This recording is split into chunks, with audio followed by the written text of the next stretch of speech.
Ngasi foꯡkiba tongan-tonganba pautesing amadi social media dagi laukhatjaba pautsingi update pizari ahanbada maruiba pau Kuki singna fazilubada yauba sahi ani khakta suriba angang ama layong khangdana narakpadagi Jennings Hospital da Laikat Nakhre hairi Ngarang Mongko Sefuda tangkulgi miyoi ahum Kuki militant singna kidnap taurure adubo litangi police team amana matam chana kalhaure hairi National Highway ase aikoi Kuki Gini noi chatpa yaroi haina Kuki militant sing aduna hairaki hairi Kangpokpida Kuki sing rally satuna Ngasigi khuthangda PM da memorandum pikre Kamjong district ki Molbailuk mayada taramatoi suba Assam Rifles amasong Kuki militant singa Khut Thoknakhre NIA na 18 singna ba mari detain tawkre Lamdam sida Santi purangna ba tongan ba phurup singa unaduna wa khanda ba haure haina CM Kemchana phongdurakre Tongan ba demand tawduna government employees sing June 22 da thabak lepagi khongjang changsingadawri Security ki awat pa laiba landslide na maram oiraga Assam Manipur border da gari chanipan panduna leire Lamdam asida siba senana lengak pairaklabadi Manipur kanba ngamgani haina moirangthem tombina phongdurakre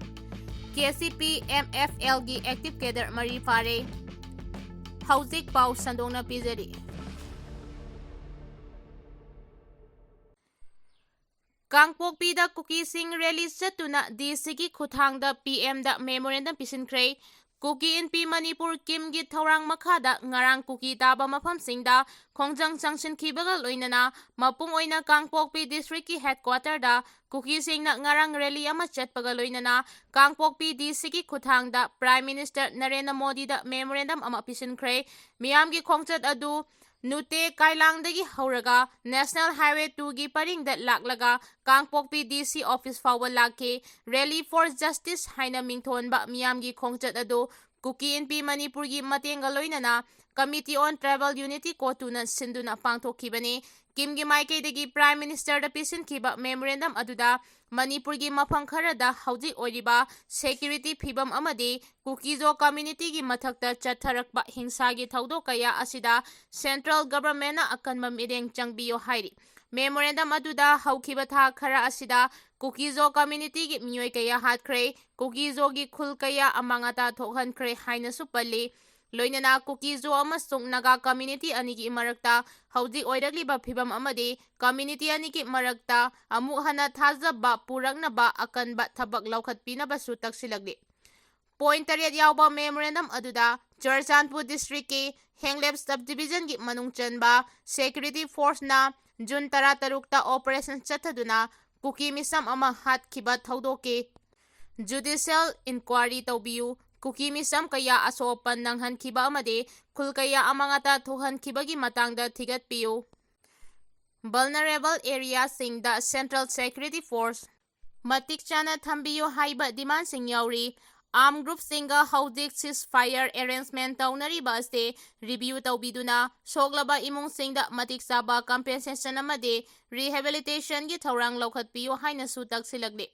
Ngarangi rally adu mari lainaba community gi pukning singsinkibaga loinana state amadi central government na matam chana investigation taunaba pandamda khongchat adu chatpani hairi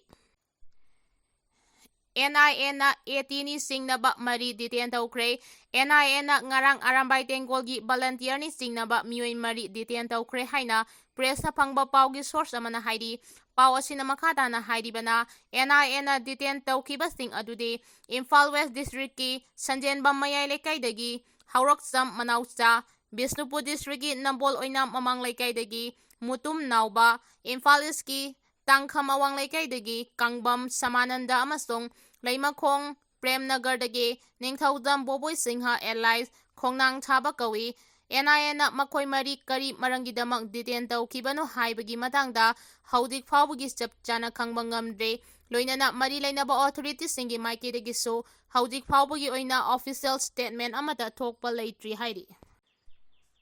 Kamjong district ki Molbailuk mayada taramatoi suba Assam Rifles amasong Kuki militant singa Khut Thoknakhre Ngarang ayu anganba pung 9:30 taba matamda Kamjong district ki manungchanba Indo-Myanmar border gi sarukta leiba Molbai Loop Khul Mayada, Taramathui Suba Assam Rifles amasung Kuki militants tingi marakta Khut Thoknakhre, Thaudok aduda Kuki militants tingi Maikaida asopan yauramba yai haina thajanari. Thaudok aduga mari leinana Eastern Kuki Ship Association na thadorakpa chirol amana hairibade, ngarang ayu anganbada Kamjong district lairiba Kuki Khul sing ngak senaba Kuki village volunteers singna patrolling chalingaida Taramathui Suba Assam Rifles na Molbai Loop Khul Mayada attack tawrakhibagi thawong adu akanba mawongda condemn tawi security force na thangai sengba miyamda landarakliba singi mathakta action laukhatpagi mahutta khudong thiba mayoknariba Kuki civilian sing ngak senaba hotnariba Kuki volunteer singda oina target tawre thawong asi akanba mawongda yaningde Kuki miyam ngak senabagi damakta mission ama oina volunteer sing semkhibane. Kamjong district ki Kuki civilian singda nampuda chaba thakpa phanghandriba amasung lancha village mai thakibagi thaudok aduda security force na kari karamba thaurang ching laukhatkibage naga singna Kuki Khul singa samnariba supply lines sing thingjinduna life saving medicine yauna chana thangnaba polam sing leibada athingba thamliba amasung matam sangna sel thungi oina saitheng piduna lakliba asida security na kari tauribage haina Pendb Fongdokladuna Thaudok asigi matangda security force amasung state government na ngasi phawa tumina laisile hairi. Lamdam sida shanti puraknaba tongan-tonganba phurupsinga unaduna wa khanaba haukhre haina CM na fongdorakre. Kuki amasung mitai anigi marakta ungkhatnaba thoktuna chahi ahum hena chathok chachin tauba yadana leiramkhiba adu haujikti istilinau singsu airport ta laktuna plane tongba fangle CM Bangloda su phurup kayagi miyoi sing laktuna santi puraknaba wa khanaba haure haina se minister Yumnam Khemchana ngarang Tengnopal district ki Haikhre Khut leiba Mission Blind School Girls Hostel sangabagi thauranga mari leinana fongdorakre. Mahangna makhatana haikibada Kuki amasung mitai anigi marakta matam sangna ungkhatnaduna lakibado khara hantharaklaba matam asida singda nauna ungkhatnabagi thaudok thoklibasi laibak thibani shanti leitrabadi saukhat thaurangi thabak amata khumang chausinba ngamloi imung amada laiminaba masin manau phawbada khatna sainaba adum thoi adubo ngasigi amasung tungi mirolgi damak khalaga saunaba amasung ungkhanariba kaya adu kauthoknaduna shanti laknaba lambelda punna honaminase Mitaina mitaigi nagana nagagi Kuki na Kuki gi khalaga thabak tawduna leirabade lamdamasti kaidongai dasu saukhaloi Thengkhang kayada mai haurol-dagi hauna iramdam asina awaba kaya mayoknaduna lagli adubo singnaba kaya adu mayoknaduna apunba Manipur gi saktam asi kanduna lakibane Ningtamna lairakiba Manipur asi kanana supiramba nate lamdam sida laiminariba phurup kunthraga taruk asina aikhoigi ngamkai asi ngak senduna lakibane ahal laman singna thambiramba aikhoigi lam ase nungsina ngak senduna thampham thoi maram aduna lamdam asida laiminariba phurup khudingmakna apunba Manipur amagidamak punna thabak tawminase punna hingminaba natana atopa lambi leite haiki KCP MFL gi active cadre mari fare state asida lona thingkraba lal haulup singi thabak thoram thingnaba haiduna security force na laukhalakpa section thorangi manungchanna lona thingkraba lal haulup KCP MFL gi active cadre mari fare hairi Khongthang asigi manungchana security force na Kaksing district ta thiba humbagi thabak chathabada miyoi mari asi phagatpa ngamkhibane Faraba miyoi sing adudi Kaksing Arong Khunau Mayai Lekaidagi Moirang Them Tondonba Singha Elias Temi Kaksing Irumapal dagi Waihengbam Inaw Singha Elias Deg Kaksing Lausing Sing Kakfamdagi Nongmai Them David Mitay Amade Wabagai Thambal Tingya dagi Maibam Lokendro Singhani Hairi Tongan ba demand tawduna government employees sing June 12 da thabak lepagi khongjang sangsingadawri Hanagum lainga ki loisang sing thangja numit chuti oihalo thabak pothabagi matam chahi homphudagi homphunithoi da sangdo u amade central government ki employees sing da piriba DA gi sang manana state government ki employees sing da PU haina demand tawduna thasigi kunithoi da employees sing mass casual leave lawbagi khongjang sangsingadawri employees singi demand singa si thabakta onthoknaba taksinduna Manipur Secretariat Service Association MSSA gi maikeida Chief Minister da final reminder ama ngarang pisinkhre. Chief Minister da pisinkiba cherol aduda MSSA na thasigi tarada laingakta pisinkiba cherol amade Manipur Government Services Federation na thasigi nipanda laingakta thakiba cherol gi wafam sing pali. MSSA gi maikeidagi Chief Minister Yumnam Khemchanda pisinkiba cherol aduda association asigi maikeidagi juntara laingakta pisinkiba cherol gi wafam adu amuk hana masigi copy ama hatuna Chief Minister gi pungning singsinke. Association asigi maikeidagi Chief Minister da pisinkiba cherol aduda Thangja numit office suti thabiyu haina taksiladuna Thangja numit suti thadaba sina government ki state singe work life balance da chathina akaiba pihale hairi. Dearness Alliance DA gi matangda paladuna nongmagi tangai fadaba posagi mamal wangkhalakba asina state ki employees sing sel thungi awaba kaya mayoknari central government ki employees singi oina matamatam gi posagi mamal wangkhalakpagi matungina DA upgrade tawduna haujiki oina chada hompu oiri. Amaromda Manipur state employees singi di chada nimpunithoida adumak leiba asina awaba kaya mayoknari maram asina center government employees singa manana state ki employees singi DA chang manana piyu amade maram asina center government employees singa manana state ki employees singi DA chang manana pibiyu haina Chief Minister gi pungning sing sili loinana thabaktagi pothabagi sahi asi homphudagi homphunitoida onthokpinabasu taksinki. Security gi awatpa laiba landslide na maram oiraga Assam Manipur border da gari chanipan panduna lairi.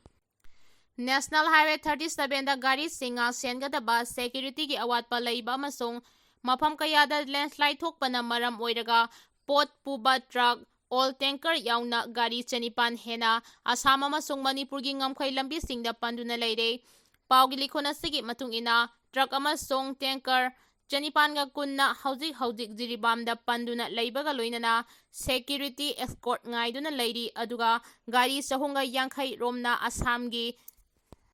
Jirigata panduna lairi hairi. Lambi pading aduda security convoy hengat hangani haina phongdokrabaso haukiba numit nini rom asida security convoy amakhakna ngaksenbagi thabak chathari convoy amana gari chamaga yankhai rom tamak escort tawba ngami convoy masing watpana maram oiraga tangai fadaba polam sing puba gari sing Imphal yaunaba honabada matam thintaduna lairi hairi.